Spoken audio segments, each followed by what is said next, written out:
hoje. É, é um prazer enorme estar retomando o ciclo do Cartas hoje. É um prazer dobrado que a gente está retomando o ciclo do Cartas com esse texto de Daniel e grupo, né? Esse era um texto que a gente tinha previsto discutir no semestre passado, né? É, e aí, então, é muito bacana que a gente esteja discutindo agora, porque a gente não pôde discutir no semestre passado. Mas não é só por isso, né? Eu acho que esse é um texto que enriquece imensamente o conhecimento da gente sobre a experiência de trabalhadoras de cuidado em domicílio e em instituições na pandemia. Eu tenho que pedir desculpas, porque eu estou falando o tempo inteiro, Daniel, e grupo, quando, na verdade, eu deveria ser mais formal e dizer: esse é um texto que nos dá muito gosto, porque, além de ser um texto que traz a assinatura de três membros da nossa equipe, Daniel Grossman, Ana Araújo e Jordana de Jesus, é um texto que traz para perto de nós uma pessoa que a gente vive o tempo inteiro namorando na nossa equipe, que se chama Dália Romero, né? E que infelizmente não vai poder estar aqui, mas que felizmente já contribui conosco. E tem um microfone aberto aí. Seria bacana se fechasse. E eu acho que a gente fica muito feliz de trazer Dália para perto, ainda que ela não esteja aqui hoje, mas a contribuição da reflexão dela eu acho que é fundamental nesse campo, né? E ainda conta com um colega que eu não conheço, que é da Fiocruz também, que se chama Paulo Roberto Borges de Souza Júnior. Tá? Então, estamos bem felizes de discutir esse texto de Daniel, porque a gente já estava de olho nesse texto desde o semestre passado, mas, sobretudo, eu acho, porque é um texto que volta sobre os dados da pesquisa do Cuida Covid, né? Que eu acho que, junto com o Sem Parar, e a gente fica super feliz de ter Tica Moreno aqui, Daniel Grossman aqui, quer dizer, pai e mãe das duas pesquisas, né? Foram, eu acho que, sem dúvida, os grandes inquéritos que a gente fez fora das pesquisas oficiais regulares durante o período da pandemia, voltar aos dados do Cuida Covid, que foi isso que Daniel, Dália, Jordana, Ana e Paulo fizeram, voltar a esses dados, explorar esse manancial em mais profundidade, tocando um tema que para a gente é muito importante, que é o da heterogeneidade interna, tá, ao grupo de cuidadoras. Quer dizer, a gente tende a pensar muito, as categorias que a gente estuda, quase como um viés homogêneo. A gente fala das cuidadoras, né? Mas a gente tem na cabeça uma certa imagem que eu acho que o que é muito bacana nesse texto é que ele ajuda a gente a mostrar como esse mundo é muito diferente, né? Não só é diferente o mundo das domésticas vis-à-vis o mundo das cuidadoras, e isso no nosso campo a gente está acostumado a sublinhar, mas internamente o mundo das cuidadoras é muito diverso em termos de condições de trabalho e, sobretudo, há muita continuidade naquela fronteira fluida. Eu acho que isso é outra coisa bacana que o texto deles mostra, né? Entre o que é o trabalho de cuidado da cuidadora e o que é o trabalho da doméstica e o trabalho doméstico da cuidadora, né? Então, essa fluidez está documentada sob um outro prisma, né? Que a gente até aqui não tinha também documentado, e que é bem bacana na nossa equipe. Então, esse entusiasmo de abertura é só para dizer como eu pessoalmente fico muito feliz, tenho uma montanha de anotações no texto, eu acho que todo mundo que recebeu o texto tem, pedir desculpas ao público em geral, porque a gente tem um procedimento no Cartas, quando os textos ainda são bem preliminares ou ainda estão sendo submetidos para julgamento, a gente não o solta amplamente, a gente só o solta dentro da equipe pequena de pesquisa e para o público ao qual a gente abre a discussão, os autores fazem a apresentação e a gente jura, a gente deixa a gravação no site do projeto, né? Aproveito para fazer propaganda do site novamente, e tão logo o texto esteja publicado, a gente coloca no site e disponibiliza formalmente. Então, bem feliz, já gastamos os 10 minutos de atraso acadêmico regulamentar. Quem não chegou até agora não sabe o que está perdendo. Daniel, com a palavra. Bom dia, gente. Primeiro, agradeço aí vocês estarem junto conosco nessa segunda-feira, e pela oportunidade de estar trocando com vocês esse texto que produzimos. Ele, a gente está, enfim, muito curioso e ansioso, enfim, pelos comentários que vocês vierem a fazer. E temos aqui representados em dois até agora, que sou eu e Ana, é, entre os autores do texto. A Jordana, ela tá no Ministério das Mulheres, então ela disse: eu posso, mas pode ser que eu não possa, porque minha agenda é imprevisível. Então a gente imagina que alguma imprevisibilidade tenha acontecido na segunda-feira de manhã, tá? Que eram as pessoas confirmadas com disponibilidade para estarem hoje, tá? E Ana, a gente não combinou exatamente uma divisão, quem apresenta o quê, mas a gente vai fazer um jogral, tá? Né? E o que eu queria falar, enfim, o que eu acho interessante nesse texto é que a gente conseguiu fazer algo que eu não tinha visto nos textos que eu já li sobre cuidado no Brasil, e não foram poucos textos, que é uma comparação, né, entre as condições de trabalho na pandemia, entre as cuidadoras domiciliares, aquelas que atuavam em domicílio, e as que atuavam em instituições. Que a gente tem pesquisas voltadas para um grupo, voltadas para o outro, mas com uma amostra desse tamanho, né? E comparando as mesmas variáveis, ou seja, numa mesma pesquisa, poder comparar e verificar essa heterogeneidade dentro de uma categoria que a gente trata, às vezes, uniformemente, como Nádia falou, eu acho que é um achado importante, né? Dessa reflexão. Além também, um segundo aspecto é trazer, enfim, também os efeitos da pandemia, algo que foi sendo extensamente pesquisado, mas sobre esse grupo. Pequena apresentação, não sei se vai dar tempo de passar toda, mas isso não importa, o principal vai. Vou compartilhar aqui com vocês. Ah, Quando então, o faltarem cinco título, minutos, eu dou um sinal, certo? Quando Daniel teria meia hora, quando faltarem uns 5 minutos, eu te dou um alô, viu, Daniel? claro, claro, só tem um pequeno problema, é que ela passou. Peraí, eu tenho que, eu tenho que compartilhar de novo porque mudou a página. Fiz um clique a mais, ela mudou a página um minutinho, só porque eu acho importante mostrar o. Tá, agora vai. Né?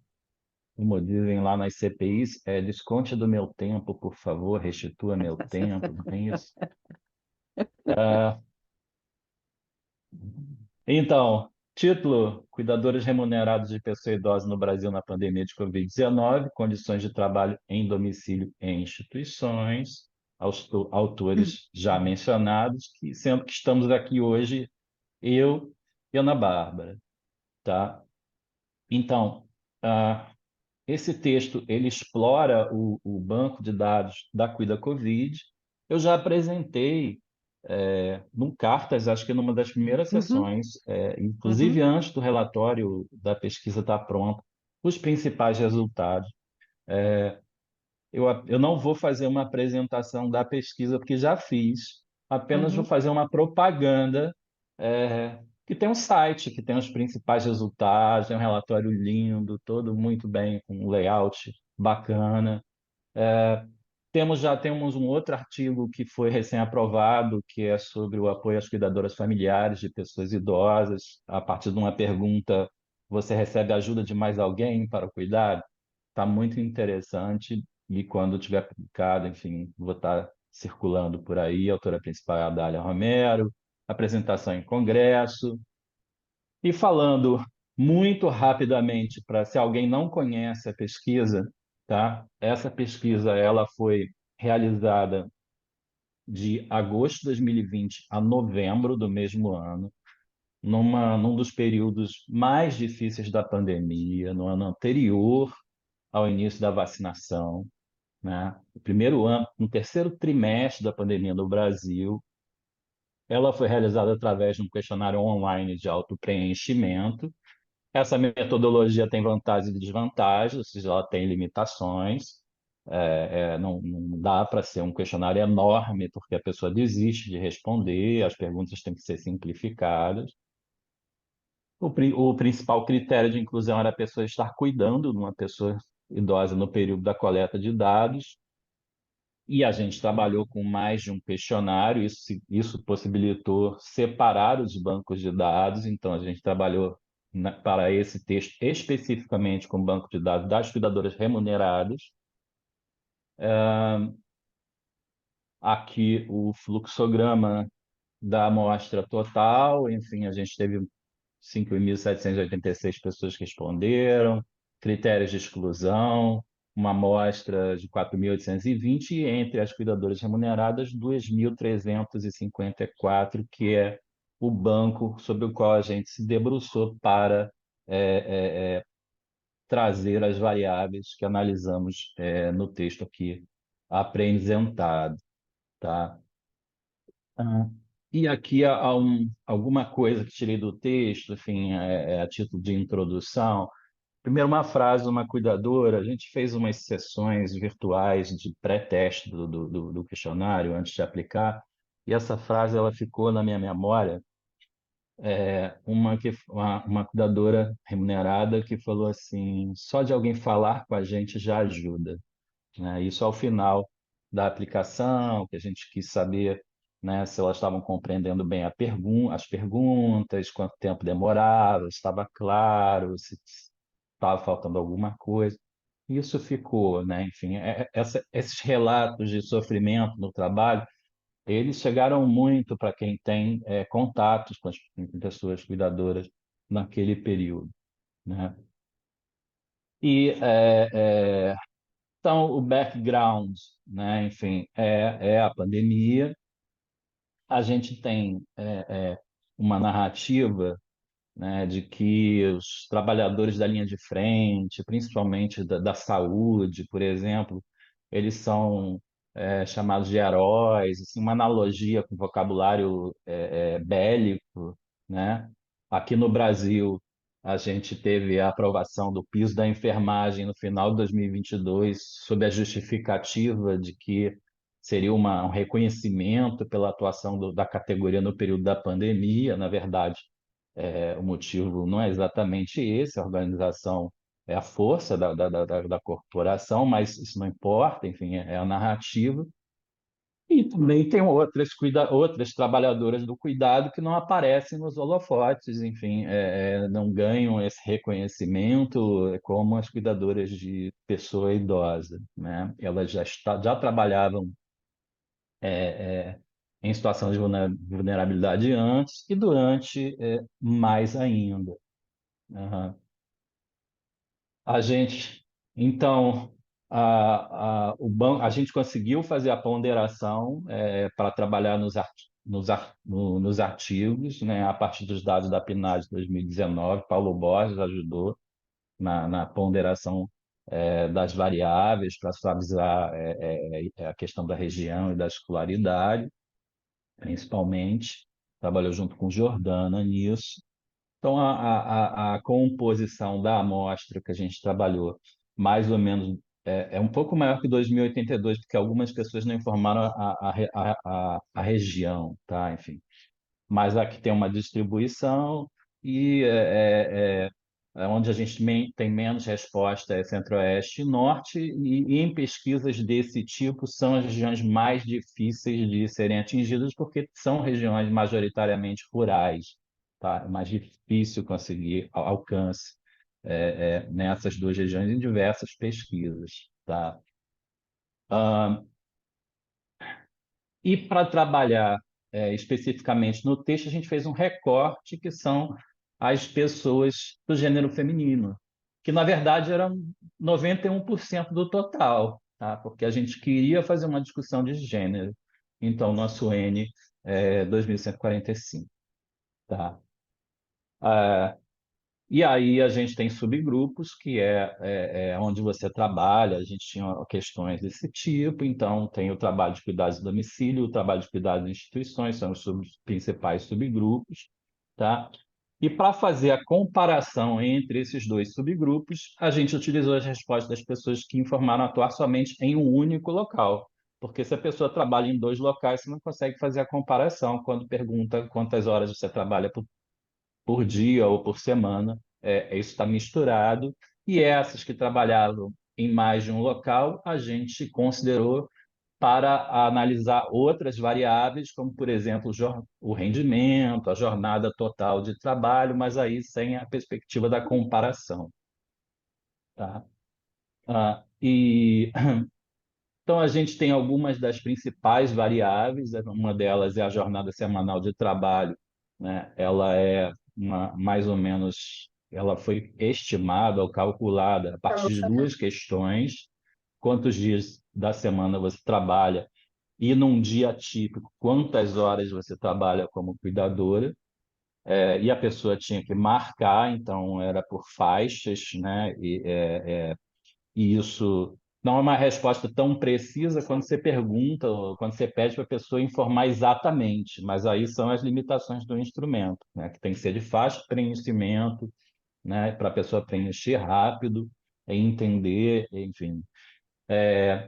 A gente tem, por exemplo, uma variável de desfecho, que é a jornada exaustiva, né? Enfim, aquilo que compromete o descanso, seja por excesso de horas ao longo da semana, ou seja, a pessoa que trabalha mais de 44 horas por semana, ou se ela também faz plantões sem o intervalo previsto na legislação. A pessoa faz 4 plantões de 24 horas, enfim, e por aí vai, tá? Então a gente usou, a gente, na verdade, mais a Jordana, que fez o cálculo da estatística mais pesada, mas enfim, trabalhou com essas duas questões, né? Tanto a carga horária total quanto a ausência de intervalos para descanso, para chegar a essa variável de desfecho. A gente também categorizou, a gente tinha uma pergunta que era: que atividade você costuma realizar no seu trabalho de cuidados? Tinha uma lista, né? E a gente meio que categorizou entre atividades diretas ou indiretas para também estimar o quanto de cuidado direto ou indireto que essas cuidadoras faziam. E também uma última, a relatar estado de ânimo muito ruim, a partir de perguntas: se a pessoa sentiu, com que frequência você sentiu triste ou deprimido, ou se você sentiu ansioso ou nervoso. Se as pessoas diziam muitas vezes ou sempre, isso ajudava a sinalizar que a pessoa teve um estado de ânimo muito ruim, tá? Isso aqui é um básico, tem mais coisa, tá? Tem muitas tabelas, isso. Eu não vou apresentar as tabelas, tá? Para felicidade de vocês e nossa também, tá? Porque seria difícil. Ah, então, Ana, você gostaria de falar, complementar alguma coisa, que eu estou indo no automático? Tá ótimo, Daniel. Continue. Então tá, você me interrompa, tá? Sim. A primeira questão em relação à composição da amostra, é que 62,4% relatou que trabalhava, das cuidadoras que trabalhavam em um só local, trabalhavam em domicílios, né?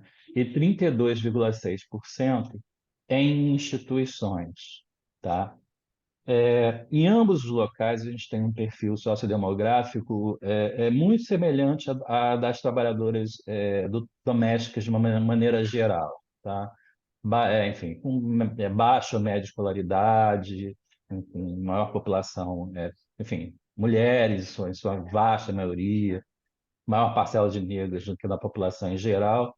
Tem uma pequena diferença na escolaridade, a escolaridade das cuidadoras apareceu como um pouco maior comparado com a categoria das domésticas em geral, mas tem outros estudos que apontam que a escolaridade costuma ser um pouco maior,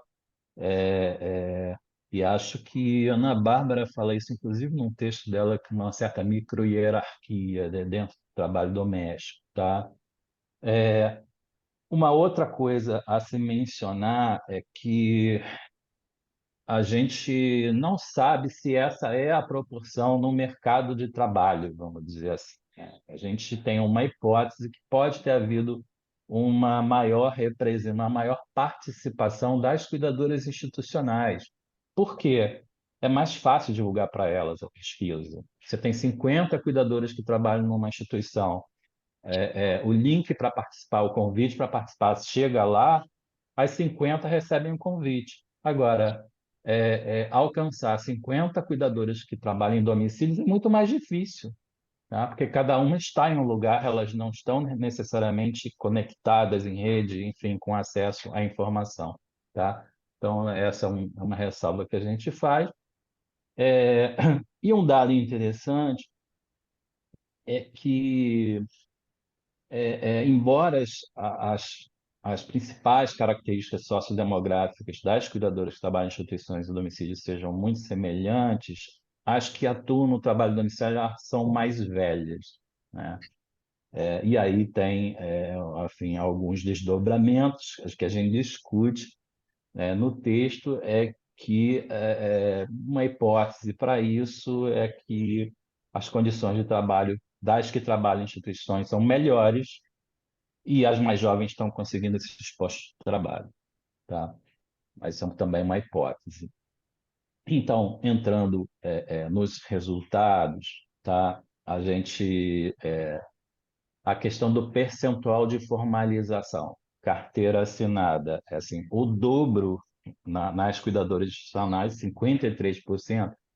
Claro, a gente tem que primeiro, somente metade, tá? Mas entre as cuidadoras domiciliares, somente um quarto, tá? Então, o dobro das cuidadoras que trabalham em instituições tem carteira assinada quando comparados com as cuidadoras domiciliares, né? Em relação a percentual de trabalho de cuidado direto ou indireto, né? Aí aqui o azul claro é o cuidado indireto, o percentual do trabalho prestado de cuidado indireto é o dobro no contexto domiciliar. Não, é 50% maior no contexto domiciliar. Ele é muito elevado, enfim, 75% das cuidadoras domiciliares relataram estar fazendo também trabalho de cuidado indireto, né? E também ele também é 50% maior em relação às cuidadoras institucionais, mas chama também a atenção que metade das cuidadoras institucionais estavam também fazendo trabalho de cuidado indireto, né? Em relação à questão da carga horária, ela estava muito elevada naquele período, né? As horas de trabalho por semana no cuidado domiciliar, a jornada de 70 horas, então a gente tinha pessoas que estavam trabalhando 24 horas, 5, 6, 7, 10 dias seguidos, 20, até em termos qualitativos, já em outras pesquisas, a gente tem, enfim, pessoas que ficaram 6 meses trabalhando direto, né, porque havia aquela questão uma certa quarentena forçada, o medo do contágio, né, e ao passo que nas instituições é uma jornada mais próxima daquilo que é permitido, né, 49 horas, aí tem é, isso tem uma margem de erro, essas informações todas têm um intervalos, né, muito preciso, tá? Mas e a variável de desfecho, a presença de jornada de trabalho exaustiva, né, ela também é muito maior no trabalho domicílio quando comparado ao trabalho em instituições. E aí quase 3 vezes maior, enfim, entre as cuidadoras que trabalhavam em domicílio, 63%, né? Entre aquelas que trabalhavam em instituições, 27%, né? Uma proporção bem diferente, né? E aí razões de prevalência, enfim,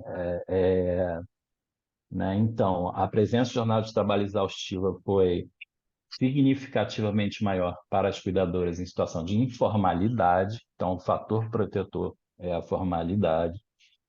ela também foi significativamente maior para as cuidadoras que realizavam trabalho indireto de cuidado, juntamente com o trabalho direto de cuidado, e ela também era maior para as que recebiam uma remuneração maior, né? O que nos sinaliza que, para melhorar a sua remuneração, né, muitas cuidadoras se submetiam a jornadas de trabalho exaustivas, né?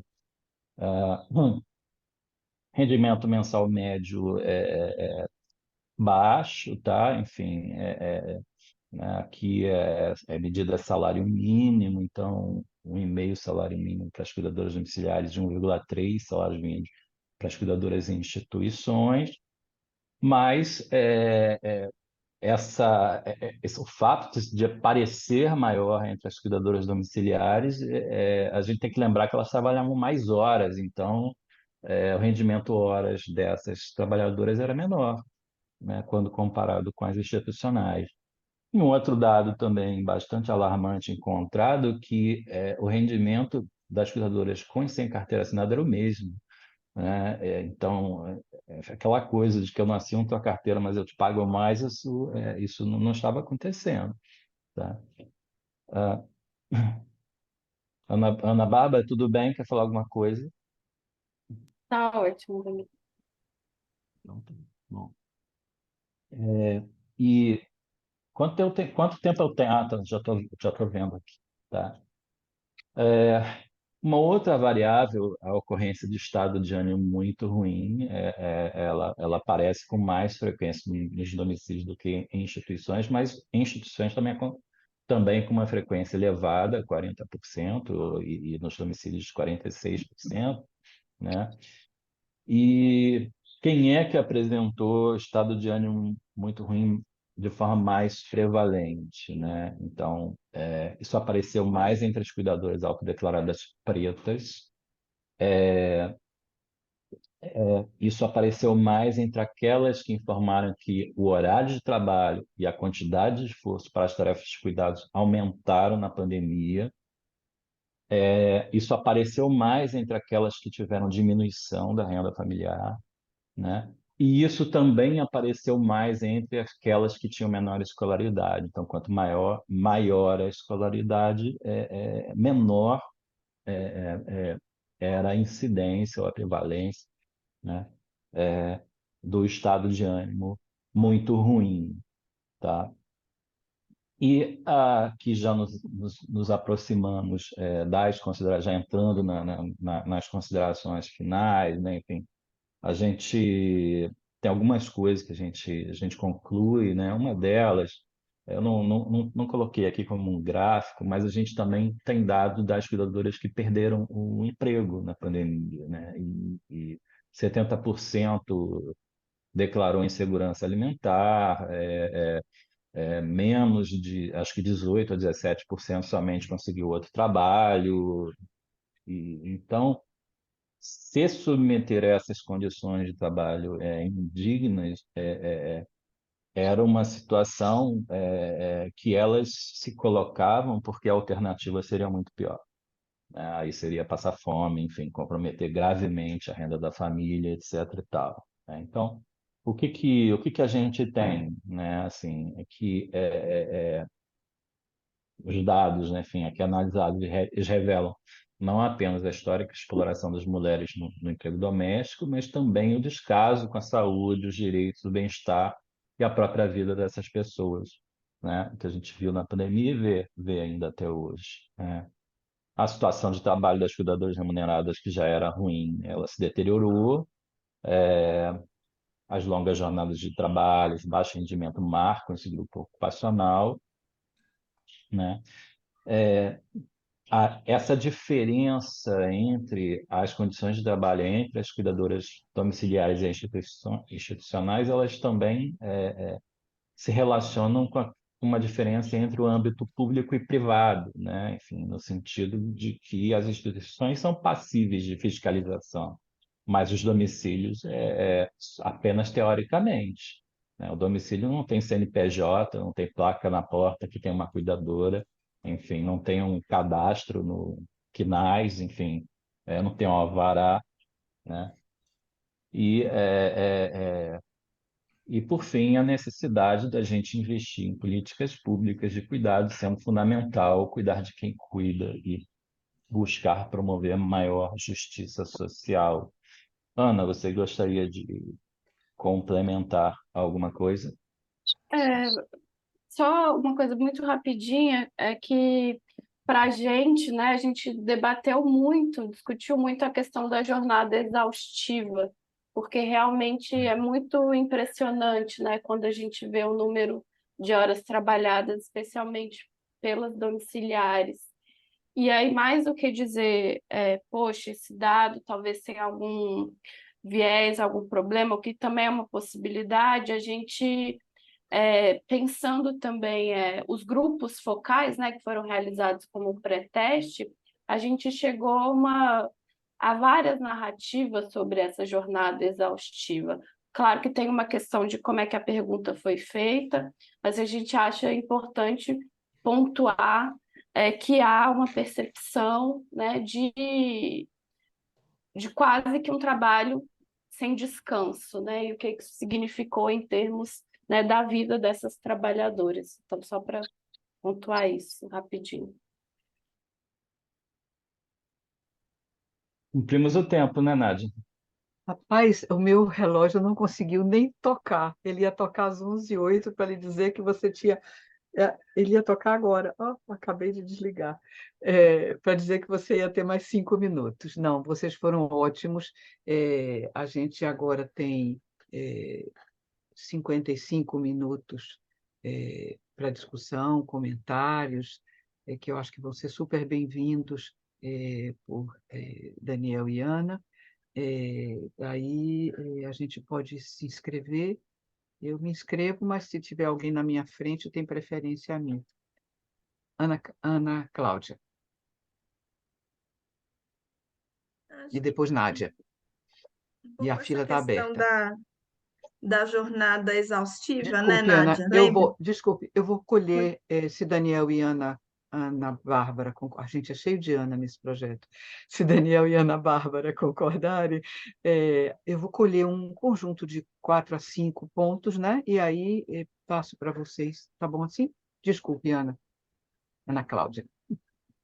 Acho que retomando essa questão que a Ana trouxe de volta, né, da jornada exaustiva, e é uma coisa que a gente trabalha muito em outras categorias profissionais, né?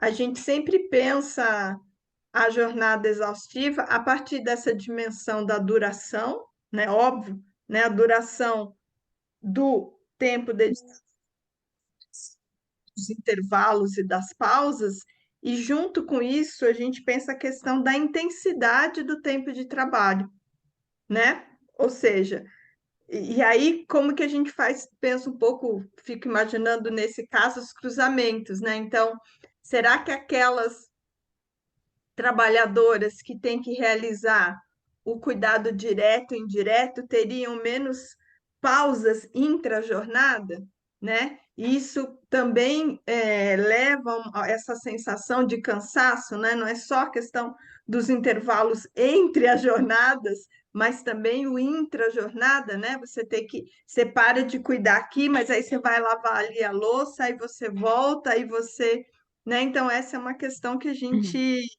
trabalha muito nas outras categorias profissionais, né? A questão da duração e da intensidade.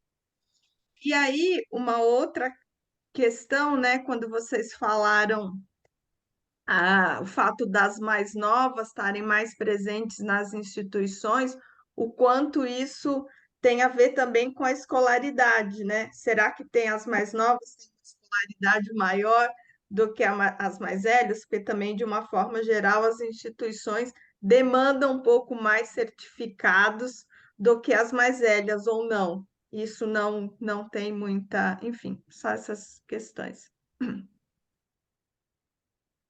Obrigada, Ana. Nádia e Simone. Quer trocar a ordem? Simone quer passar na minha frente? Você que sabe. Posso? Então Nádia, aí vai. vou. Normalmente Aí você vou. já E depois tem Luísa. parte das questões, então é até bom que você fale antes. Imagina, quem vê até crê. É, Verdade. e depois tem Luísa em seguida. Bom, eu fiquei com a minha cabeça fervendo desde a outra vez que vocês tinham rodado o texto e disseram, ainda não está pronto, deixa a gente rever, vamos discutir depois, blá, blá, blá. Né? Mas eu acho muito bacana por isso, quer dizer, como o texto nos permite olhar diferenças internas e problematizar. Eu fiquei pensando, Ana e Daniel, coisas políticas. Estou achando ótimo que a Edinalda esteja aí entre nós, presidente da Associação de Cuidadoras do Recife, e nosso grande apoio local para o trabalho com grupos focais em Pernambuco mês passado. Mas, enfim, coloca questões políticas, inclusive, para a relação entre movimentos. Esse é um ponto para mim, né? Eu arrumei, mas não arrumei minhas questões, então elas estão meio maluquinhas, né? Eu fiquei pensando o seguinte, eu acho essa pesquisa muito bacana, porque ela flagra a situação na pandemia. Só que a situação na pandemia não deixou de ser extraordinária, especialmente para as cuidadoras em domicílio, que foram aquelas que ficaram provavelmente mais retidas, ou seja, tudo o que a pesquisa retrata, né, é fantástico, justamente porque ele permite retratar o que foi aquele lapso de tempo em que o ônus sobre essas trabalhadoras foi diferencial, as formas de proteção foram diferenciadas, e isso está retratado na pesquisa. A pergunta que não quer calar é, gente, onde será que a gente vai arranjar dinheiro para replicar um estudo desse agora no pós-pandemia? Né? Ainda bem que Luísa Aciari está aí, porque a gente está no projeto, nesse momento, concebendo o survey transnacional. E eu acho que o survey transnacional teria muito a ganhar se ele incorporasse perguntas que nos permitem retratar isso, quer dizer, o que foi a situação de pandemia, vis-à-vis o que está sendo no pós-pandemia, porque isso é importante para os pleitos de direitos no pós-pandemia. Tá? Sem querer puxar a brasa demais para a sardinha da realidade brasileira, que é muito específica, e customizar o questionário com a cara do Brasil, mas eu acho que é muito importante que a gente tome em conta o que a pesquisa está botando sobre a mesa. Né? Acho que eu fiquei com essa coisa da diferença entre as cuidadoras domiciliares e as cuidadoras em instituição. Minha primeira saída era dizer, bom, é natural, de certa maneira, é esperada, para não dizer natural, é esperada essa é a diferença, porque as condições de trabalho na instituição são piores. Perdão, no domicílio são piores.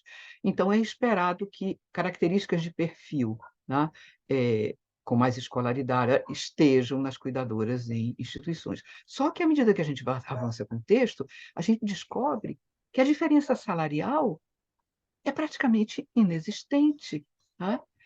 Ou seja, é muito mais complexa a configuração dessa diferença. De novo, a minha pergunta vem: a complexidade dessa configuração tem a ver com a circunstância particular da pandemia, que reteve nos domicílios, quer dizer, que abriu mais oportunidades de trabalho nos domicílios, porque as pessoas que podiam pagar precisavam mais de cuidadoras e precisavam isentar-se. Né? E, com isso, ampliou a margem de emprego de cuidadoras domiciliares e deixou mais claras algumas diferenças e menos claras outras. Né? Não, sempre batuca na minha cabeça essa pergunta. Né? Acho que, por outro lado, esses resultados acendem uma luz verde interessante para a relação política entre domésticas e cuidadoras. A gente fala da fronteira fluida, né?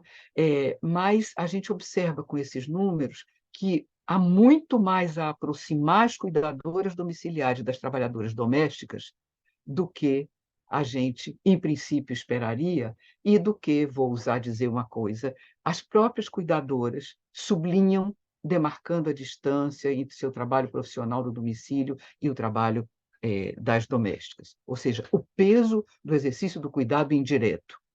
E o cuidado indireto, que não é o cuidado indireto à necessidade da pessoa cuidada, mas do domicílio, ou seja, típico da trabalhadora doméstica, é marcante nesse momento. Alguém pode dizer, pode ter sido a pandemia, porque expulsaram de dentro de casa o máximo possível de trabalhadores domésticos.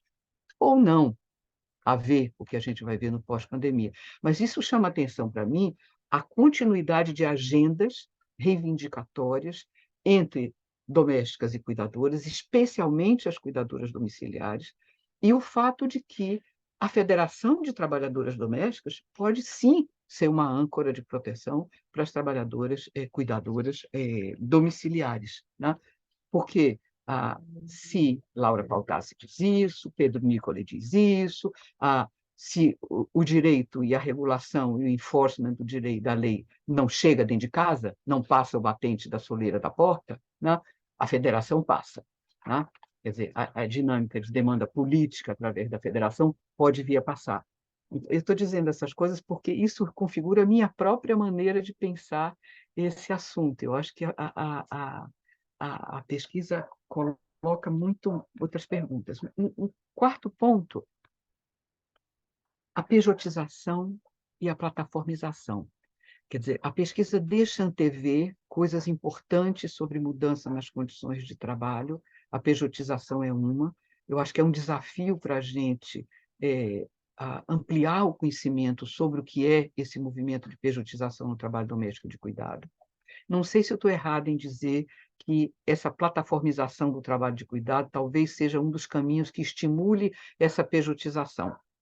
Quer dizer, virar MEI é confortável para quem contrata, contratante privado, mas pode ser também interessante para transitar nesse outro mundo. Ou seja, estamos falando de processos novos nesse campo de trabalho, de relações de trabalho, que podem estar embrincados e sobre os quais a gente sabe ainda muito, muito, muito pouco, né? Acho que tem uma coisa muito importante que o pessoal do IPEA chamou a atenção, Natália está aqui, naquele livro lindo que elas fizeram sobre o trabalho doméstico e de cuidado, que, gente, são 60 horas semanais de trabalho profissional, mas a essas horas se somava o trabalho dentro de casa. Quer dizer, o que as meninas tinham mostrado lá, somando essas horas, é um capítulo que faz esse exercício lindo, eu adoro esse capítulo, na pandemia, isso é infernal, né? E, por outro lado, a coisa muito bacana que aparece no texto é como o trabalho e extratrabalho se vinculam muito, e é impossível pensar a questão do sofrimento emocional sem pensar não somente a questão da exaustão, a jornada, a subsequência de jornadas, a porosidade dentro de uma mesma jornada, pelo acúmulo de trabalhos, que deve ter sido maior na pandemia, mas por essa tensão que vem do extratrabalho, né? Isso fica bem bacana documentado nos dados de vocês, né? Quer dizer, como esse trabalho perpassa e marca a intensidade do sofrimento emocional ligado ao trabalho. Eu tenho a impressão que era isso que eu queria comentar.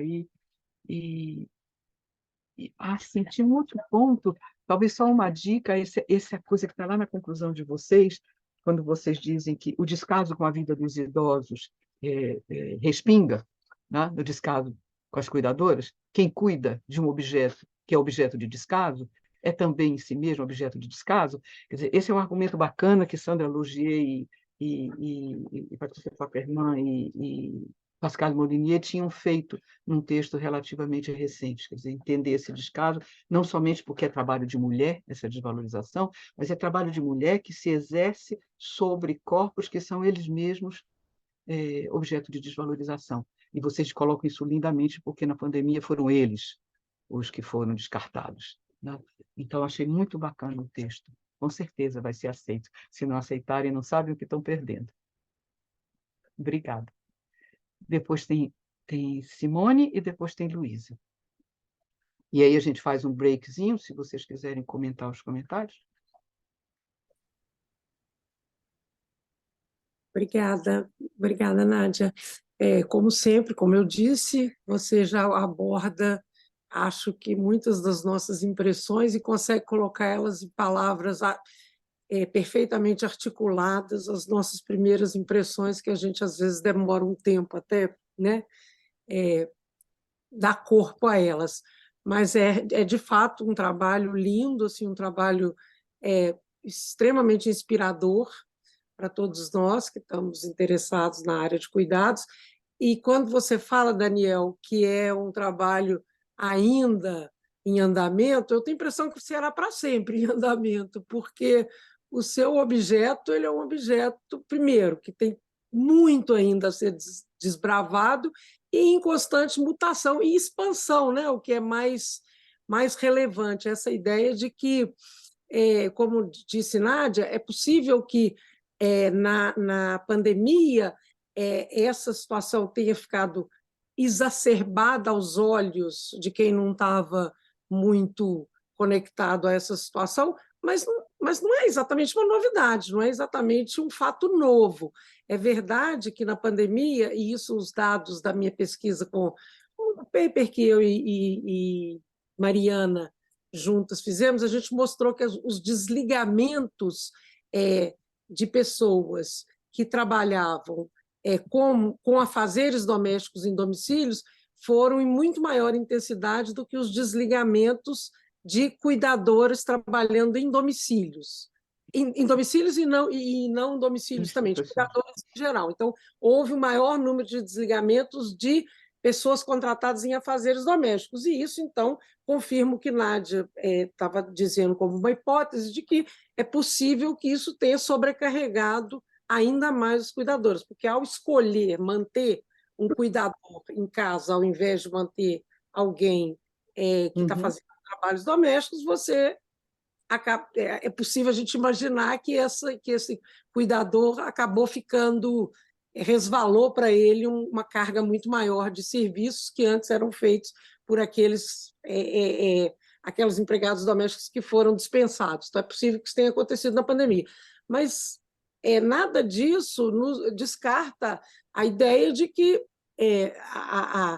a compressão da mortalidade, né, para usar termos que os demógrafos e também a turma de saúde gosta, a compressão da mortalidade e a não compressão da morbidade torna essa realidade cada vez mais gritante. Cada vez nós teremos um período mais longo de vida para uma proporção maior de pessoas que vão viver com incapacidades funcionais, muitas vezes incapacitantes, de fato, que vão necessitar de cuidadores. Então, assim, que essa realidade será cada vez mais importante, não há dúvida nenhuma sobre isso. Então, eu acho que a pandemia ela é interessante, é um evento interessante, porque ela marcou muito a visibilidade desse processo, mas não tem exatamente novidade. Né? E, pelo contrário, a gente não imagina que esse processo vai que ele vai arrefecer nos próximos tempos. Eu acho que muito pelo contrário. Né? Então, a ideia é que isso seja cada vez mais prevalente. Eu queria fazer, na verdade, umas perguntas. Eu não sei se eu entendi muito bem, você passou um pouco rápido sobre isso, Daniel, mas eu estava especialmente interessada na combinação entre trabalho em instituição e trabalho em domicílio, porque assim, a minha visão de absolutamente não entendida desse aspecto específico, né, dos cuidadores institucionais, sobre os quais eu tenho pouco conhecimento, mas a minha impressão é sempre que essa combinação ela é um elemento forte e um forte preditor da jornada exaustiva. Não sei, essa é um pouco a minha impressão, e eu queria saber se isso apareceu nos dados de vocês. A relação entre combinar trabalhos em instituições e trabalhos em domicílios, e isso ser um forte preditor para a jornada exaustiva. Essa é uma impressão minha quase que anedótica mesmo, de ver as próprias cuidadoras contando isso. Eu estou fazendo minha folga aqui nesse trabalho temporário como cuidador a domicílio, e isso simplesmente faz com que eu não durma hora nenhuma. Quantas vezes eu ouvi esse tipo de relato? Então, eu queria saber se isso de alguma forma apareceu ou se vocês tiveram, né, assim, qual é a impressão que vocês têm a respeito disso, dessa combinação, né, de duas esferas de trabalho e isso resultar numa jornada exaustiva que seria, você poderia dizer assim, eu vou usar uma palavra péssima, uma escolha, né? Mas não uma escolha, não no sentido da escolha, mas no sentido da oportunidade. A pessoa teve a oportunidade de combinar as horas de folga com um trabalho que seja um bico, que seja um trabalho eventual, e com isso aumentar a sua rentabilidade, né, nessa ocupação, e com isso gerar uma jornada exaustiva. Essa é uma pergunta. E a outra pergunta que eu queria fazer é se vocês... Eu sei que isso é super complicado, super complexo, mas eu não posso deixar de perguntar isso pelo meu interesse nas quantificações. Assim, qual é a ideia que vocês têm de expressão dessa amostra que vocês levantaram, né? Através dos dados sobre cuidados, sobre profissionais que estão ocupados com cuidados pessoais em domicílio ou em instituições, se vocês, né, isso nas pesquisas domiciliares, se vocês têm uma noção de qual é a expressão dessa amostra e como que seria possível a gente daí extrair algum tipo de ideia de representatividade. Sei que não era esse o objetivo, mas a gente sempre fica com essa pergunta porque a gente quer saber, afinal de contas, quem são e quantos são as pessoas que se encaixam nesse perfil que vocês estão tão de forma exemplar, vocês estão delineando para a gente. Eram essas as minhas questões, pelo menos por enquanto. Obrigada. Obrigada, Simone. Se Daniel e Ana não se importarem, como a gente tem Luísa e Jorge inscritos apenas, talvez a gente passasse pelos dois e voltasse para vocês. Se alguém mais quiser se inscrever, pode levantar a mãozinha, ou então não precisa calar-se para sempre. Ou então a gente volta por causa do nosso teto. Temos meia hora ainda. Luísa. Tem um monte de comentários aqui no chat provocativos, interessantes de Adinalda. Sugiro que a gente passe o olho. Oi, boa tarde a todas e todos. Bom dia. Obrigada pelo convite e muito bom rever vocês e saber que a Edinalda está aí também. Muito obrigada pela apresentação. Obviamente, eu poderia ficar conversando com vocês horas e horas. Eu vou focar em duas perguntinhas bem pragmáticas para o nosso projeto TAP. Se vocês pudessem explicar um pouco mais, detalhar um pouco mais a parte da metodologia de como vocês conseguiram divulgar e alcançar esse número de respondentes, né? Se tiverem conselhos, boas práticas para a gente implementar nessa parte do TAP, que vai ser feito ano que vem, do Survey Transnacional, e um pouco no sentido que a Nádia estava também perguntando, quais seriam, segundo vocês, né? Eu sei que as coisas podem mudar depois, mas os temas ou as perguntas que seriam importantes, talvez perguntar de novo, para poder comparar a mudança no tempo, ou enfim, a falta de mudança, não sei, né, em relação ao momento que vocês fizeram esse estudo e o momento que a gente vai conseguir fazer o ano que vem, se tem algumas coisas que vocês acham que são absolutamente necessárias de manter, para a gente ter uma ideia assim, do que aconteceu entre o início da pandemia e agora, digamos que estamos no pós-pandemia, né? Então, se tem coisas que a gente deveria perguntar de novo. E muito obrigada pela apresentação, espero poder ler o texto em breve.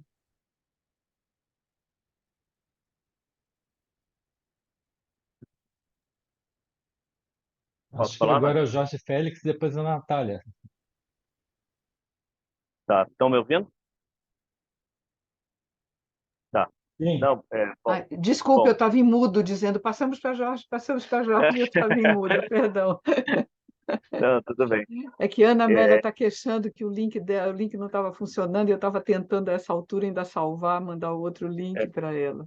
Mas Jorge e eu Natália. também estava acessando, eu estou acessando pelo celular, então estou fora de casa, então também está meio complicado aqui, mas vamos lá. Bom, primeiro, parabéns, gostei muito, né? Acho que reitero aí todas as observações e elogios que foram feitos aí ao trabalho. E aí eu só vou dar uma sugestão, assim, né? Como vocês enviaram, e também dar mais trabalho, né? Como sempre. Então, assim, eu acho que, assim, a gente tem que, Não, a primeira sugestão é para que, no momento aqui que vocês falam que houve o veto, né, do presidente, né, do caso do Bolsonaro, aí você, numa nota pé, aí vocês possam dar o status assim da questão da tramitação do projeto, né? Eu acho que isso daí é interessante, inclusive dependendo da revista que vocês mandaram, né? Eu mesmo aí eu fui ver e eu mesmo fiquei meio perdido assim de como tá, porque teve aquele veto aí agora parece que tem outro PL tramitando, não é isso? Então acho que seria interessante como informação aí para os leitores, principalmente, né, dependendo da revista. Agora, a outra coisa que também, assim, né, meramente também da sugestão, de trazer essa nota pé 4, né, para a página 5, quando vocês já falam aqui da das atividades diretas e indiretas, né? Eu fiquei meio que pensando e depois é que eu fui ver lá embaixo, só na página 11, que está aquela nota pé 4, né? Mas, enfim, isso é só questão formal. Minha questão é, é são duas perguntas, né? Primeiro, se em algum momento você deu para verificar, né? Que eu acho que também é importante, principalmente olhando pelo ponto de vista da economia, se tem, é, eu creio que não tem, evidentemente, pela remuneração que vocês apresentaram aqui das cuidadoras, né? Mas acho que teria que citar, né, a questão de hora extra, né? Quer dizer, essa figura da hora extra, ela não existe, né? Uhum. Então, eu acho que isso aí seria interessante, principalmente quando a gente olha pelo ponto de vista da economia. Eu acho que em algum momento aqui deveria, né, seria para vocês citarem. E a outra, para dar trabalho, eu acho que tem que ter, né, não sei se está isso no escopo da pesquisa, mas que poderia vir a ser até uma pesquisa separada, isso a questão que a Nádia levantou, que citou também da pejotização, e como esses MEIs estão registrados. Isso que eu fiquei curioso de saber, né? Porque muitas vezes pode ser um MEI de outra coisa que não tem nada a ver, né? E aí isso daí implica o quê? Numa crise sanitária, como você vai provar que você é cuidador de idoso se o seu MEI é de costureira? Né? Para você ter uma prioridade, como foi o caso que vocês citaram aqui. Então, eu acho que só essa parte, né, dos 12,2% que trabalham como MEI, eu acho que a gente encontraria lá nesse MEI coisas completamente estranhas ao trabalho do cuidado. Né? Não sei se isso daí foi verificado ou se pode ser verificado. E por fim, eu acho que vocês poderiam, né, também, não sei se pode ser objeto de outro artigo, ou aqui até não sei, citar um pouco nas considerações finais, para fazer um pouco assim, nem que seja que apontar para próximos passos, né, próximas pesquisas, mas confrontar essa situação com esses textos que estão tramitando. Quer dizer, esses textos legislativos da regulamentação, eles, vamos dizer assim, bem, né, forçadamente, bem, resolvem essas questões ou não, né? Eles mitigam esses problemas ou não? Porque eu tenho também a impressão que a gente vai ver aí já, né, antes dessa tramitação, uma falha enorme, né, nesses textos legislativos que estão tramitando de regulação da profissão de cuidadora. Então, vocês, né, podem botar aqui assim, da consideração final, indicando para próximos passos de pesquisa, né? Mas, enfim, eram essas as minhas dúvidas e sugestões aí. Parabéns mais uma vez. Obrigada, Jorge. A gente tem Natália ainda.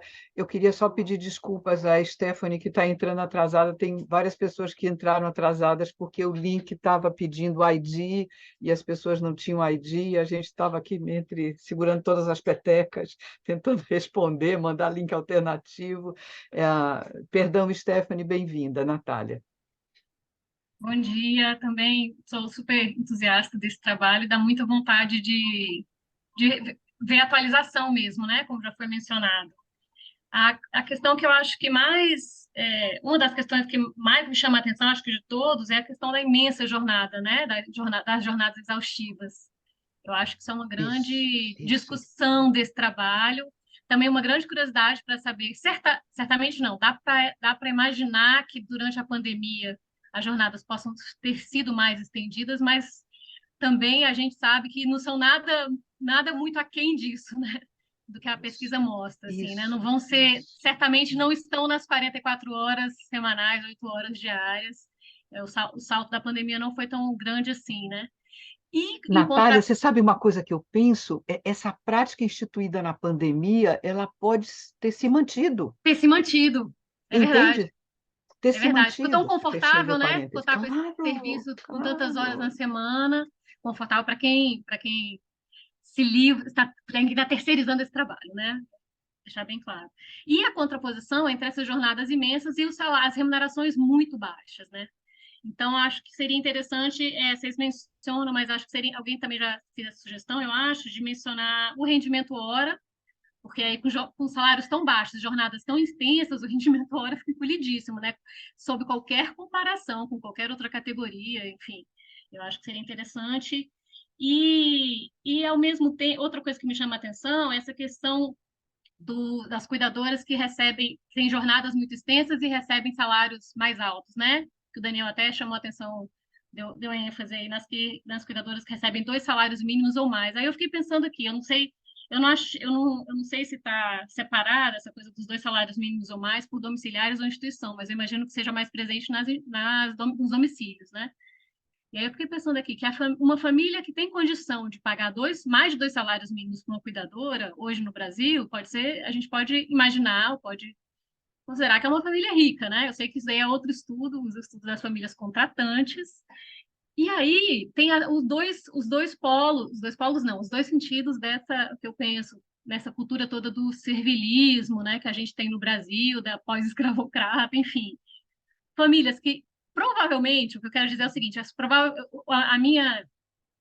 a minha hipótese aqui é que essas famílias mais ricas, provavelmente esses 2 salários mínimos correspondem a uma proporção muito menor da renda dessas famílias do que aquelas famílias que contratam e pagam um salário mínimo.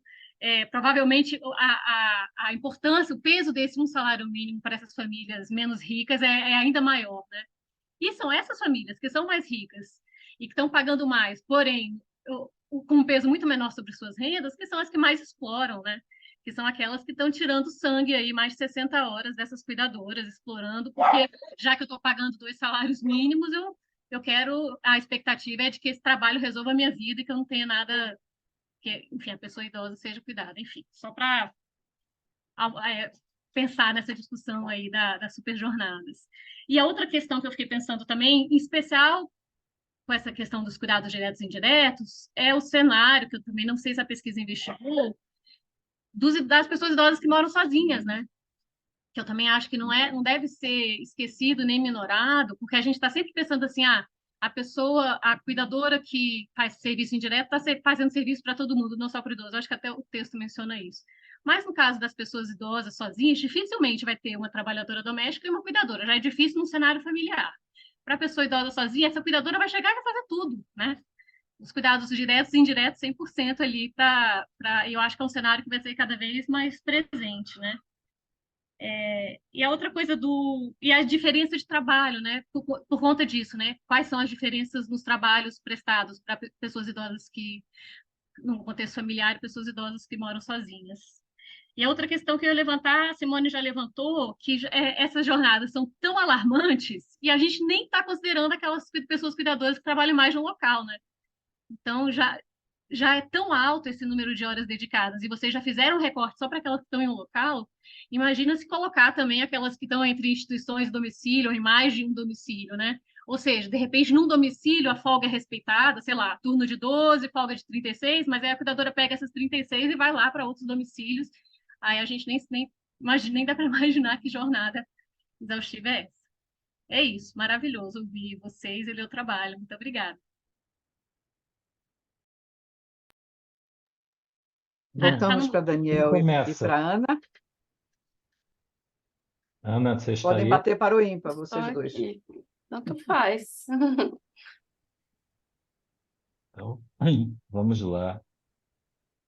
Está anotando, tá?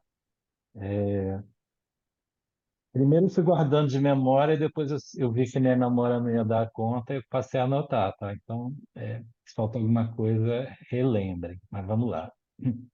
Primeiro, alguma pergunta, se...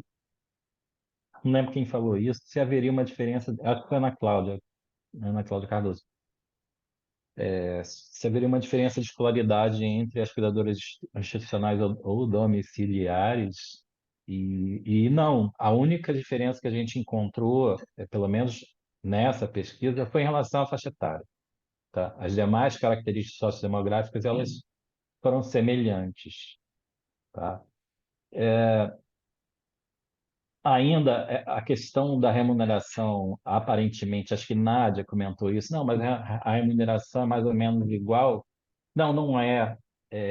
Porque se o índice de formalidade é maior nas institucionais e a carga horária é menor, né, ainda que o valor bruto ou Seja líquido, enfim, não equivalente. sei, seja semelhante, elas ganham melhor. Enfim, o valor hora é maior, que as outras estão mais na informalidade e trabalhavam ou trabalham mais horas, tá? Então, assim, falando qualitativamente, né, muitas cuidadoras, ex-alunas e tal, elas preferem, elas procuram, elas acham que trabalhar numa instituição é melhor, né? Porque por várias razões. Aí eu estou saindo do âmbito da pesquisa um pouco, mas assim, porque, por exemplo, a questão da segurança, trabalha no domicílio e a pessoa cuidada falece, essa cuidadora ela vai perder o emprego. Isso não vai acontecer numa instituição, porque existe um número de pessoas idosas, né? A relação também direta com a família também é mencionada como desgastante, como fator de desgaste que é amenizado na instituição. Então, elas têm momentos que conversam entre si, né? E ficam sabendo também de outras oportunidades, um plantão extra aqui, outro ali, tá? Então, eu tenho a impressão que são vagas mais disputadas, tá? E embora não necessariamente seja um trabalho mais leve, porque às vezes está 5, 6, 8, 10 banhos no dia, né? Mas às vezes tem ajuda, né? Faz junto com outra pessoa, né? Algo diferente do domicílio, tá? Ah, Foi falado aqui, é, eu vou alterar aqui a ordem, porque é, é, é, sim, é porque tem uma discussão de PLs, que na atrás, vou falar isso daqui a pouco, tá? Simone fez uma pergunta, fez um comentário sobre a dispensa das trabalhadoras domésticas e tal, e é porque isso não trouxe esse gráfico, tá? Isso responde a várias perguntas sobre cuidado direto, indireto, na instituição, no domicílio, mas a gente colocou o gráfico no texto, né? De quais são as atividades que a gente perguntou, né? E as das atividades mais realizadas, né, estão aquelas associadas ao cuidado das pessoas com maior dependência, tá? Essa é uma variável que a gente não trabalhou nesse artigo, mas trabalhou no outro artigo que eu mencionei do cuidado familiar. Então, quais são, quais são essas? Dar banho, né, e dar alimentação, tá? Então, enfim, então, a pessoa que não consegue, que precisa de ajuda para tomar banho, precisa de ajuda para se alimentar, né, é considerada uma pessoa idosa com maior dependência. Então, essas também, as pessoas, isso também é um trabalho mais pesado e é também um trabalho mais necessário, né? Porque fazer companhia, você pode substituir isso com maior facilidade do que dar um banho numa pessoa, se é que entende o que eu estou querendo falar. Então, isso aparece, né? E a gente tem, foi perguntado o que a gente considerou como trabalho direto, o que é o trabalho indireto nas instituições. Então, quais foram as perguntas que foram classificadas como trabalho indireto, tá? Primeiro, a gente tinha uma lista, mas a lista não podia ser muito grande, né? Enfim, pelas nossas opções de um survey de auto-preenchimento, tá? Então, o que foi cuidado indireto? A pergunta: limpeza do domicílio ou instituição, lavar ou passar roupas, e compra de alimentos ou outros produtos, tá? Então, por exemplo, em relação à limpeza do domicílio ou instituição, é, 11% das cuidadoras institucionais falaram que faziam isso. E 41% das cuidadoras domiciliares responderam que faziam isso, né? Não, essa é lavar ou passar roupa, desculpa, gente. Limpeza do domicílio ou instituição, 31% das cuidadoras institucionais disseram que faziam isso e 43% das cuidadoras domiciliares disseram que faziam isso, tá? Uma outra diferença importante em relação às atividades, preparação de alimentos também, tá? 28% das cuidadoras institucionais disseram que faziam isso, 67% das cuidadoras domiciliares disseram que faziam isso, tá? E em relação às atividades de cuidado direto, a única que teve uma diferença significativa foi a administração de medicamentos, que o percentual foi bem menor entre as cuidadoras institucionais, porque nas instituições tem equipe de enfermagem, diferente do domicílio, tá? E retomando aqui, tá? Deixa eu só organizar aqui né? Peraí. Simone fez uma pergunta também que está no texto. Essa é uma informação que está no texto. Deixa eu só achar aqui rapidinho. Grifei em amarelo, agora tem que achar. Sobre as que trabalham em mais de um local. Peraí. Aqui, achei, gente.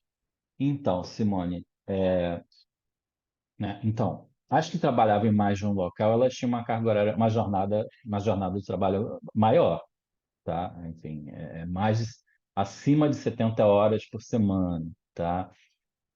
E também o índice de jornadas de trabalho exaustivo também era maior, tá? Mas o rendimento médio mensal ele era baixo, tá? Enfim, salário mínimo e meio, assim. Então, o que a gente. Primeiro, tem algumas limitações também na qualidade do dado, né? Porque, por exemplo, na PNAD, o entrevistador pergunta quanto você ganha. E numa pesquisa de autopreenchimento, se a gente pedir para a pessoa inserir um número, isso vai dar um problema enorme na hora de compilar o banco de dados. Então, ela tem que marcar uma alternativa. Então, a gente estava trabalhando com faixas de valores. Isso vale para tudo, inclusive para dias, para horas e tal, né? Então, isso cria uma limitação, né? Simone fez uma pergunta sobre a pergunta para demógrafo, tá? Enfim, por exemplo, como é que é o termo? Quanto que isso se expressa para o universo das cuidadoras? Quanto que os nossos dados se expressam para o universo das cuidadoras de uma modo geral, tá? Eu vou deixar essa pergunta para os demógrafos debaterem, tá? Enfim, porque o que eu posso dizer é Eu que o pergunto nosso para eu N, mesmo responder, né, Daniel? exatamente, Para ficar na o agenda. nosso N, o que eu posso dizer é que o nosso N de cuidadoras foi maior do que da PNAD, tá? Mas a gente não tinha um plano amostral diferente da PNAD, né? Que tem lá, enfim, para onde vai e tal, não sei o quê. Mas a gente ponderou os dados, tá? Então, fica aí uma resposta no ar, tá? Enfim, da expressividade disso, né? E que mais? Ana, você quer falar alguma coisa? Porque depois eu vou falar a questão de MEI, PLs, enfim. Sim, eu queria falar também uma coisa sobre MEI, que acho que talvez você vá falar, né, Daniel? Você falou que vai falar, mas eu acho que tem uma coisa muito importante, né, quando a gente está falando de pejotização, que é pensar que pejotização é essa, né? E o que significa ser um MEI para uma ocupação ou para um conjunto de ocupações que ganham tão pouco. Então, só para dar um exemplo, né, para que as pessoas tenham direito ao auxílio-doença pelo MEI, elas têm que ter, salvo exceções, 12 meses de contribuição sem atraso. Então, né, enfim, num trabalho extremamente precário, em que os rendimentos são baixos, quais que são as possibilidades de você ter esses 12 meses de contribuição para ter direito ao auxílio-doença? Então, tem toda uma questão de que em que medida essa pejotização vai, enfim, vai garantir alguns direitos, né, que não são os direitos trabalhistas, mas os direitos previdenciários. Então, tem toda uma discussão sobre isso que eu acho que é importante da gente ter em mente. Sobre a questão da jornada exaustiva, e aí já, né, que a Ana Cláudia comentou, e aí que já conecto com a questão que a Luísa colocou, né, de que questões valeriam a pena investigar no survey internacional, no survey transnacional. Eu acho que a questão da jornada é uma questão extremamente importante de verificar, né, porque a gente sabe que, claro, na pandemia foi uma situação atípica, mas vocês também comentaram, né, em que medida ela pode, né, pode ter perdurado. E aí uma outra questão que a gente coloca, né, é sobre um pouco assim, a delicadeza desse dado quando a gente está pensando o trabalho de cuidado, né, o trabalho de cuidados. Então, a gente até cita a Natasha Bojedor Garcia, né, que ela vai dizer como é que num trabalho que envolve ficar à disposição do outro, como é que você delimita a jornada, especialmente no caso domiciliar. Então, né, o idoso, sim, a cuidadora está dormindo, mas esse é horário de trabalho, né? Por estranho que pareça, né? Quer dizer, quando a gente está falando de enfermeiras em plantão, isso é facilmente entendível. No caso das cuidadoras, isso é um pouco... As pessoas têm mais dificuldade de entender, né? E aí já entra uma outra discussão. Mas, então, a questão da jornada, eu acho que é uma questão que vale entender um pouco melhor, né? Especialmente porque a gente está falando do trabalho por plantão, né? Dessa disponibilidade para o trabalho, que coloca muitas complexidades. Eu acho que a questão da regulamentação, o Daniel vai falar, mas eu acho que daria uma outra pesquisa, só olhar esses projetos, né? Tem mais de um projeto, são vários projetos e alguns até bem complicados, né? Com se aprovados com vários problemas. E achei muito interessante a hipótese que a Natália, né, que está citada inclusive no nosso artigo, colocou sobre o comprometimento da renda. Eu acho que seria super interessante de olhar um pouco mais isso, né? Acho que a gente não tem condições de fazer isso com o banco, mas seria super interessante de ver isso. Então, obrigado, Ana. Complementando, tem algumas coisas que faltaram a gente responder.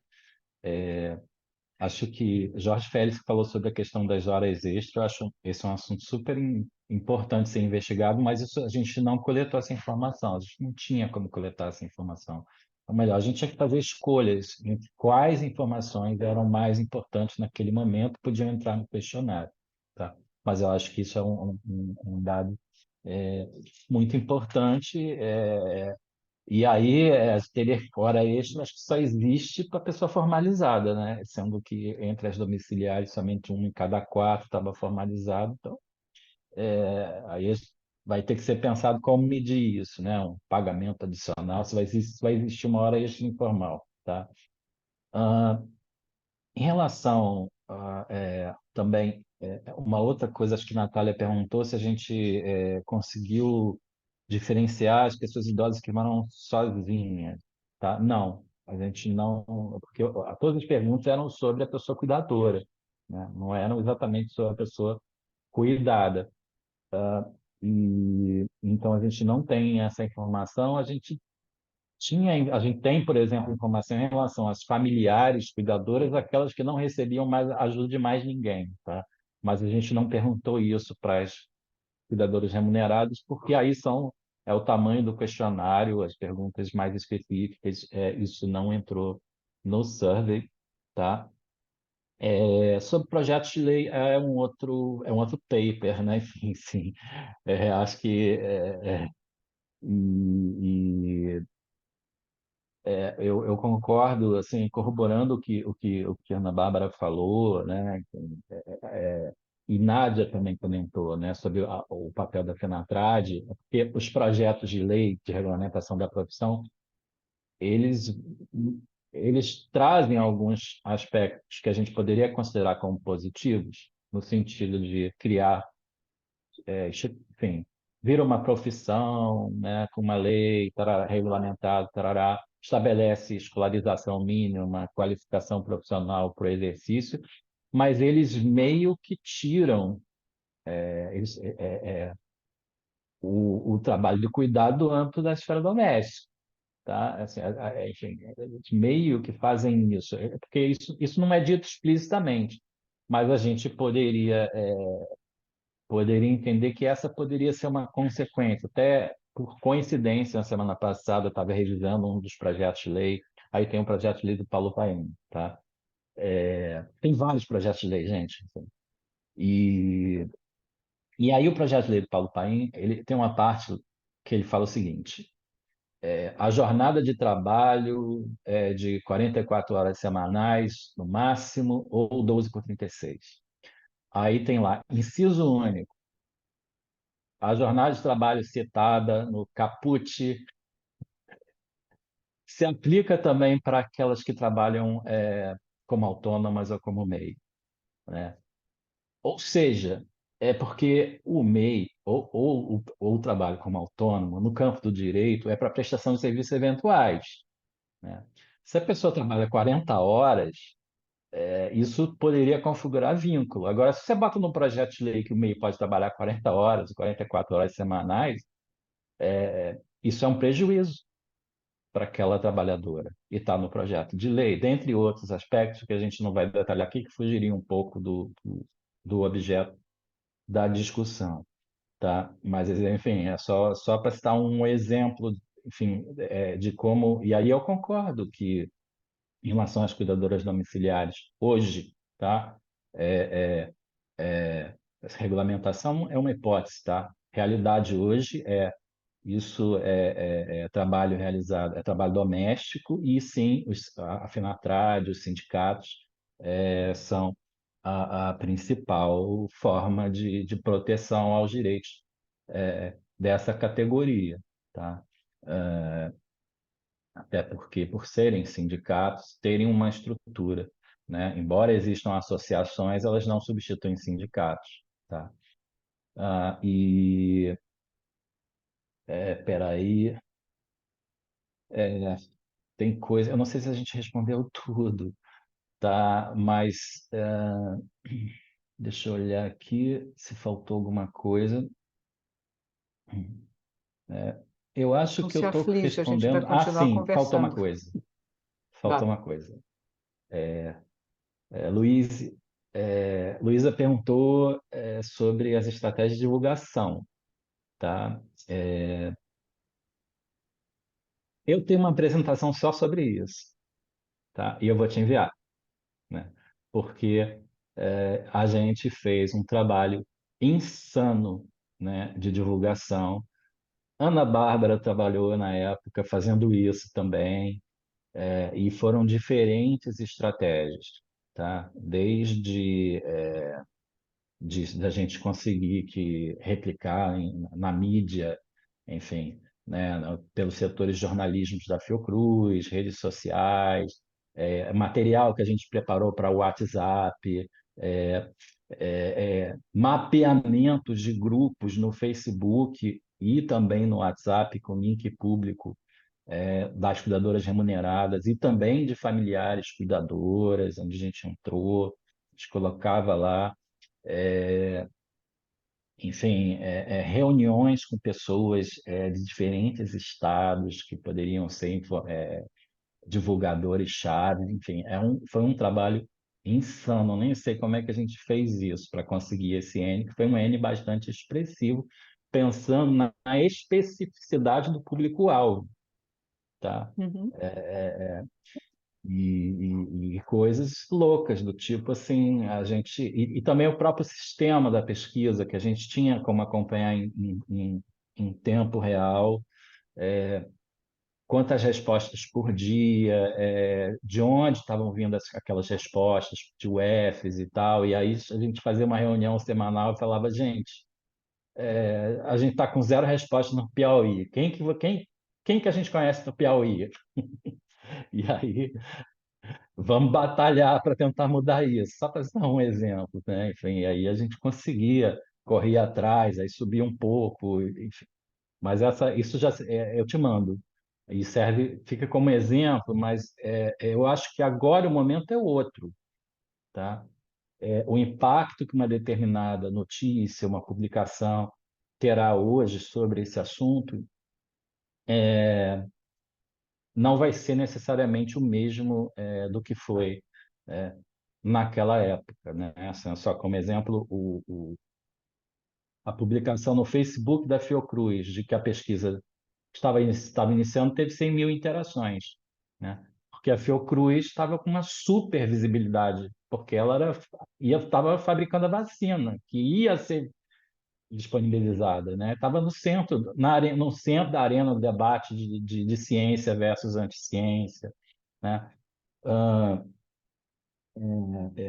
hoje eu não sei se teria essa disponibilidade, se teria esse impacto todo, tá? Acho que isso é algo para se pensar quando da montagem do novo survey, né? E de se pensar nas estratégias de divulgação, tá? Sobretudo pensando em mídia espontânea, engajamento em redes sociais, eu acho que vai ter que se trabalhar com metodologias mais ativas, tá? Bom, basicamente é isso. Obrigado, Daniel. Obrigado, Ana. Eu acho que foi uma excelente discussão.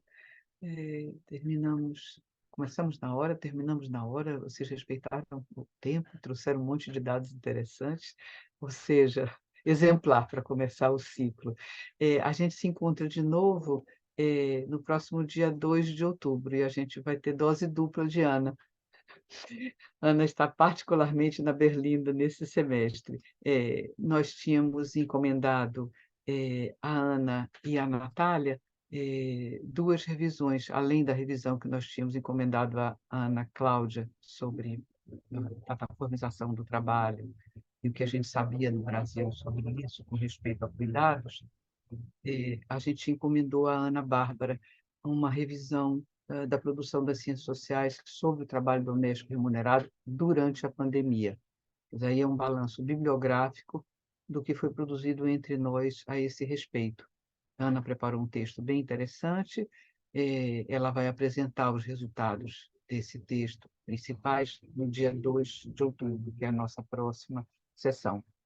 Daqui mais adiante, os cronogramas não são iguais, o cronograma de Ana Cláudia e Maju expirou do começo do ano, logo em março a gente estava podendo apresentar resultados, o cronograma de Ana Bárbara expirou no meio do ano e agora a gente está podendo apresentar resultados, o cronograma de trabalho de Natália vai expirar no fim do ano e no comecinho do nosso próximo ciclo, certamente a gente vai estar discutindo esse outro balanço bibliográfico que a gente tinha também encomendado.